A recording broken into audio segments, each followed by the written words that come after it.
এই মুহূর্তে একটা ভয়ঙ্কর চ্যালেঞ্জের মধ্যে পড়েছে এবং এই চ্যালেঞ্জ থেকে আসলে বাংলাদেশের ক্রিকেট বের হতে পারবে কি পারবে না সেটাও একটা ভয়াবহ চ্যালেঞ্জের মধ্যে পড়েছে। কেন বলছি, এখন থেকে আমি কন্টেন্টটা যখন রেকর্ড করছি তার 10 মিনিট আগে ESPN ক্রিক ইনফো তারা জানিয়েছে যে বাংলাদেশের বিশ্বকাপ খেলা না খেলা ইস্যু, ভারতে গিয়ে বাংলাদেশ দল বিশ্বকাপ খেলবে কি খেলবে না সেই ইস্যু নিয়ে যে আলোচনাটা শুরু হয়েছিল চলতি মাসের জানুয়ারি মাসের 4 তারিখে, আজকে 21 তারিখ, আজকে সিদ্ধান্ত হবার কথা ছিল, সেটা এমন একটা পর্যায়ে গেছে যেখানটায় আসলে বাংলাদেশের সামনে এই মুহূর্তে অপশন হচ্ছে দুটা। এক নাম্বার অপশন যেটা, সেটা হচ্ছে বাংলাদেশ দল যদি বিশ্বকাপ খেলতে চায় they are welcome, but they have to play all the world cup matches in the soil of India. মানে বাংলাদেশের বিশ্বকাপ খেলার একমাত্র অপশনই হচ্ছে ঠিক যেভাবে শিডিউল করা হয়েছিল, বাংলাদেশ দল 7 তারিখ 9 তারিখ তারপরে 12 তারিখ 17 তারিখ এরকম একটা শিডিউল ছিল, আপনারা সবাই জানেন, যেখানকার প্রথম 3টা ম্যাচ কলকাতায় খেলার কথা ছিল ইডেন গার্ডেন্সে, এবং সর্বশেষ ম্যাচ যেটা সেই ম্যাচটা হবার কথা ছিল মুম্বাইয়ের ওয়াংখেড়ে স্টেডিয়ামে। সো যে শিডিউলটার কথা আমরা সবাই জানি, যে শিডিউলটা করা হয়েছিল, according to that schedule not even any option has been given by the BCCI যে কলকাতার বাইরে আমরা বাংলাদেশের খেলাগুলো চেন্নাইতে দিব, অন্য মাঠে দিব, এরকম একটা আলোচনা আমরা শুনেছিলাম। সেরকম কোনো অপশন নাই। বাংলাদেশকে যদি বিশ্বকাপ খেলতে হয় ভারতের মাটিতে খেলতে হবে, এবং ভারতের মাটিতে পার্টিকুলারলি যে দুটা ভেন্যুর কথা বলা হচ্ছে মুম্বাই এবং কলকাতা, সেখানটায় গিয়ে খেলতে হবে, অপশন 1। দ্বিতীয় যে অপশনটা ICCর এখান থেকে দেয়া হয়েছে, আজকে যে বোর্ড মিটিংটা হয়েছে, খুব দীর্ঘক্ষণের মিটিং হয়েছে তাও কিন্তু না, 1-1.5 ঘন্টার মধ্যে সিদ্ধান্ত হয়ে গেছে। সেখানটায় বলা হয়েছে বাংলাদেশ যদি এই শর্ত না মানে তাহলে বাংলাদেশকে কুইট করতে হবে, এবং বাংলাদেশের রিপ্লেসমেন্ট মানে বিশ্বকাপে সি গ্রুপে বাংলাদেশ থার্ড টিম হিসেবে 1 2 3 1 2 3 4 যে সিডিংটা করা হয়েছে সেখানটায় বাংলাদেশকে রিপ্লেস করবে স্কটল্যান্ড। এবং ভয়াবহ সত্য যেটা, সেটা হচ্ছে যে এই সিদ্ধান্তটা জায়সা নেয় নাই, এবং BCCI বা ICC এককভাবে একক ক্ষমতা অ্যাপ্লাই করে নেয় নাই। পুরো সিদ্ধান্ত গ্রহণ করার জন্য ICC বোর্ড মিটিং হয়েছে, বোর্ড মিটিং এ ভোটাভুটি হয়েছে, যেহেতু বাংলাদেশ একটা ফুল মেম্বার কান্ট্রি, এবং সেই ভোটাভুটিতে বাংলাদেশ হেরে গেছে। Majority of the countries who are the full member of ICC they have decided যে বাংলাদেশের এই সিচুয়েশনে ওয়ার্ল্ড কাপ যদি আগাতে হয়, করতে হয়, তাহলে ডিসিশন একটাই, সেটা হচ্ছে বাংলাদেশ না খেললে একটা রিপ্লেসমেন্ট দলকে দিতে হবে। ডিসিশনটা কার? Majority of the participating boards, যারা যেই বোর্ডগুলো অংশগ্রহণ করেছে তাদের মেজরিটির সিদ্ধান্ত হচ্ছে বাংলাদেশকে রিপ্লেস করবে এরকম একটা দলকে রেডি রাখতে হবে। এই মিটিং থেকে যে সিদ্ধান্ত এসেছে, যে মিটিংটা শেষ হয়েছে কিছুক্ষণ আগে, সেটা আরো গুরুত্বপূর্ণ সিদ্ধান্ত, এবং সেখানটায় বাংলাদেশকে একটা লাস্ট চান্স দেওয়া হয়েছে। ICCর বোর্ড মেম্বাররা তারা ভোটাভুটির পরে বাংলাদেশকে একটা লাস্ট চান্স দেওয়া হয়েছে, এবং সেই চান্সে বলা হচ্ছে যে বাংলাদেশ দল যদি বিশ্বকাপ খেলতে চায় এবং বাংলাদেশ যদি বিশ্বকাপে অংশগ্রহণ করতে চায়, সেটা তো ভারতের মাটিতে, ভারতের ওই দুইটা মেনশন ভেন্যু কলকাতা এবং মুম্বাইতে খেলতে হবেই। যদি বাংলাদেশ না খেলতে চায়, সেটার জন্য বাংলাদেশকে একদিন সময় বাড়িয়ে দেওয়া হয়েছে, যে by 22nd of this month, মানে আগামীকালের মধ্যে এটা জানাতে হবে যে বাংলাদেশ দল whether they want to take part in the upcoming World Cup in the soil of India or not। আগামীকালের মধ্যে বাংলাদেশ দলকে জানিয়ে দিতে হবে। তার মানে আগামীকালের মধ্যে ফরমালি এই ডিসিশনটা আমরা পেয়ে যাব যে বাংলাদেশের বিশ্বকাপ ভবিষ্যৎটা আসলে কি, কোন পথে। দেখুন, এখানটা একটা মেজর মানে ফ্যাক্ট তৈরি হয়েছে আমার কাছে মনে হয়। প্রথমত ICC এখন ফরমালি জানিয়ে দিয়েছে যে বাংলাদেশকে খেলতে হলে ইন্ডিয়ায় খেলতে হবে।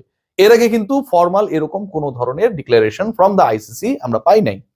দ্বিতীয়ত ICC যে board member, full members country যারা রয়েছে, তারাও ফরমালি তাদের ডিসিশন দিয়েছে, they are the part of the voting. So voting এ তারা যখন অংশগ্রহণ করেছে, সেখানটায় তারা এটা এনশিওর করেছে যে বাংলাদেশ যদি খেলে, বাংলাদেশকে তাদেরও মত এটা যে ইন্ডিয়াতে খেলতে হবে, আদারওয়াইজ বাংলাদেশের রিপ্লেসমেন্ট নিতে হবে।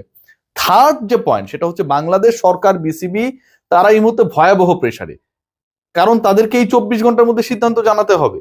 বাংলাদেশ যদি না খেলে একরকম, খেলে আরেক রকম, সেই সিদ্ধান্তটা তো এখন অফিসিয়ালি পেন এন্ড পেপারে ICCর কাছে দিয়ে দিতে হবে। ফোর্থ যে পয়েন্ট, এটা আরো সিগনিফিকেন্ট, আপনারা যারা এই কয়েকদিন থেকে কন্টেন্ট গুলো দেখেছিলেন, আলোচনা শুনেছিলেন, তাদের জন্য গুরুত্বপূর্ণ, আমার জন্য, আপনার জন্য গুরুত্বপূর্ণ। Pakistan cricket board, they have written a formal letter to the ICC regarding the issue of Bangladesh participation in World Cup, upcoming World Cup। সেখানটায় কি বলা হচ্ছে, সেখানটায় পাকিস্তান ক্রিকেট বোর্ড যে রিকোয়েস্ট লেটারটা লিখেছিল, যেই ঘটনা ঘটেছিল জানুয়ারি মাসের 4 তারিখে, পাকিস্তান ক্রিকেট বোর্ড ICCর কাছে চিঠি দিয়েছে আজকে, মানে যেদিন মিটিংটা কল করা হয়েছে, আজকে পাকিস্তান ক্রিকেট বোর্ড ICCর এই সভায় কোথাও কোনোভাবে কোনো বাক্যে সরাসরি অথবা সরাসরি না, প্রত্যক্ষ পরোক্ষভাবে কোথাও বলে নাই যে বাংলাদেশ যদি না খেলে তাহলে পাকিস্তানও খেলবে না। এই যে আলোচনাটা ছিল পাকিস্তানের ক্যাম্প বন্ধ করে দেয়া, বিশ্বকাপ প্রস্তুতি বন্ধ করে দেয়া, বাংলাদেশ যদি না খেলে তাহলে পাকিস্তানও খেলবে না, বাংলাদেশ পাকিস্তান ভাই ভাই, এবার ইন্ডিয়া কই যায়, মানে এরকম একটা যে সিচুয়েশন ক্রিয়েট হয়েছিল, যে বাবল তৈরি হয়েছিল, যে মিডিয়ায় নিউজগুলো এসেছিল, পাকিস্তানি মিডিয়া এই নিউজগুলো আসার পর আমরা সেগুলোকে ফলো আপ করেছি। আইসিসির ফর্মাল মিটিং এ এরকম কোনো স্ট্যান্স পাকিস্তান নেয় নাই, despite they have been connected, they were connected with the government level. বাংলাদেশের সরকারি পর্যায় থেকেও পাকিস্তানের সাথে যোগাযোগ করা হয়েছিল, পাকিস্তানের গণমাধ্যম জানিয়েছিল। সেই পাকিস্তান শেষ পর্যন্ত বাংলাদেশের পক্ষে ছিল ঠিকই, যে ঠিক আছে বাংলাদেশের দাবিটাকে বিবেচনা করা হোক, কিন্তু কোনো স্ট্রেংথ মানে অ্যাকশন আমরা দেখি নাই পাকিস্তানের পক্ষ থেকে, যে তারা বাংলাদেশ না খেললে, বাংলাদেশকে ন্যায্য অধিকার যদি দেয়া না হয়, বঞ্চিত করা হয়, তাহলে তারা অংশগ্রহণ করবে না। এই যে চারটা জায়গা বললাম, আমার কাছে মনে হয় বাংলাদেশের জন্য রিয়েলিটি বুঝতে এটা হেল্প করবে। এর আগে কি মনে হয়েছিল যে বাংলাদেশ একা না, আরো অনেকের সাপোর্ট রয়েছে, আসলে বাংলাদেশের সাথে কেউ নেই, number one. Number two, Bangladesh একা না থাকলেও, বাংলাদেশের সাথে অন্য দেশ না থাকলেও পাকিস্তান পিসিবি অ্যাটলিস্ট রয়েছে, সেটাও ফর্মালি এই মুহূর্তে নেই, কারণ তারা অংশগ্রহণ করবে, তারা লজিক্যালি আগাচ্ছে। নাম্বার থ্রি, যেটা আমরা মনে করেছিলাম যে এখানে 2-2 হতে পারে, 3-1 হতে পারে, ভেনুস গুলোর ব্যাপারে একটা নেগোসিয়েশনে আসতে পারে, বাংলাদেশে কিছু ম্যাচ শ্রীলঙ্কায় হলো, কিছু ইন্ডিয়ায় হলো, দুপক্ষ জিতলো, দুই দেশ জিতলো, পলিটিক্যালি কেউ হারলো না, ক্রিকেট কূটনীতির জায়গায় বাংলাদেশ কিছুটা হলেও একটা ব্রিদিং স্পেস পাবে, সেটাও হয় নাই। ফোর্থ যে চিন্তাটা ছিল, সেখানটায় মনে করা হচ্ছিল যে বাংলাদেশের ভেনুস গুলো ঠিক আছে, যে ইন্ডিয়ায় ওই ভেনুতে সমস্যা তৈরি হচ্ছে, অন্তত একটা অ্যাপ্রোচ থাকবে from the BCCI and the ICC, যে ঠিক আছে তুমি ইন্ডিয়াতেই খেলো, ইন্ডিয়ার অন্য ভেনুতে আমরা তোমাকে দিচ্ছি, একটা সান্ত্বনা পুরস্কার পেতাম যে আমরা অংশগ্রহণ করিনি, ভালো কথা, তারা আমাদেরকে বলেছে, তারা আমাদেরকে চেষ্টা করেছে অ্যাকোমোডেট করার জন্য, সেটাও করা হয়নি। বাংলাদেশের কোনো দাবি, not a single demand has been fulfilled at to this meeting. কোনো দাবি মানা হয়নি, কোনো দাবি নিয়ে কোনো ধরনের প্রগ্রেসিভ পজিটিভ রিপোর্ট নেই। কোনো মেম্বার কান্ট্রি, ফুল মেম্বার কান্ট্রি বাংলাদেশের এই ইস্যুতে ইন্ডিয়াকে, বিসিসিআই কে, আইসিসি কে বলে নাই যে বাংলাদেশের ভেন্যু ঠিক আছে, ইন্ডিয়াতেই খেলুক, অন্য ভেন্যুতে গিয়ে খেলুক, অন্য যেখানটায় সিকিউরিটি তুলনামূলকভাবে ভালো, রিস্ক ফ্যাক্টর কম, সেখানটায় গিয়ে খেলুক, এই আলোচনাটা পর্যন্ত কোনো ফুল মেম্বার কান্ট্রি করে নাই।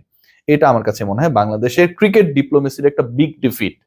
আমরা খেলতে চাইনি, ভালো কথা, আমাদেরকে অপশন দেওয়া হয়েছে, খেললে ইন্ডিয়ায় খেলতে হবে, না খেললে না, আমরা হয়তো সেকেন্ড অপশনটাই চুজ করবো যে আমরা খেলবো না, কিন্তু ক্রিকেট ডিপ্লোমেসিতে আমাদের পক্ষে যে কেউ ওই স্ট্রং ভয়েসটা রেজ করলো না, কেউ অন্তত এটা বললো না যে ইন্ডিয়ার মধ্যেও ভেন্যুটা চেঞ্জ করা হোক, আমরা ওটাতেও খেলতাম না, কিন্তু এই কথাও তো কেউ বললো না।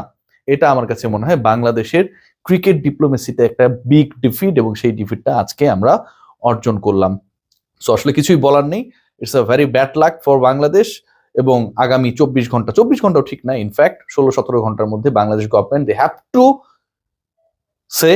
have to write formally to the ICC that ultimately they are going to India to take part in the upcoming World Cup or not. But the result is negative. Bangladesh তো যাবে না, বাংলাদেশকে ছাড়াই আমরা আগামী বিশ্বকাপটা হয়তো দেখবো, খোঁজ রাখবো, এবং সেটাই হতে যাচ্ছে। এটা খুবই দুঃখজনক। সবাই ভালো থাকবেন, টেক গ্রেট কেয়ার। আপনাদের শুধু একটা কথাই বলতে চাই, যে আপনারা যারা কাপড় পরিষ্কার রাখতে চান, তারা নির্দ্বিধায় ব্যবহার করতে পারেন, কি ব্যবহার করতে পারেন, ইউজ করতে পারেন, সেটা হচ্ছে অরিক্স ক্রিস্টাল ওয়াশ। আপনার কাপড়কে করবে দ্বিগুণ পরিষ্কার। Take care.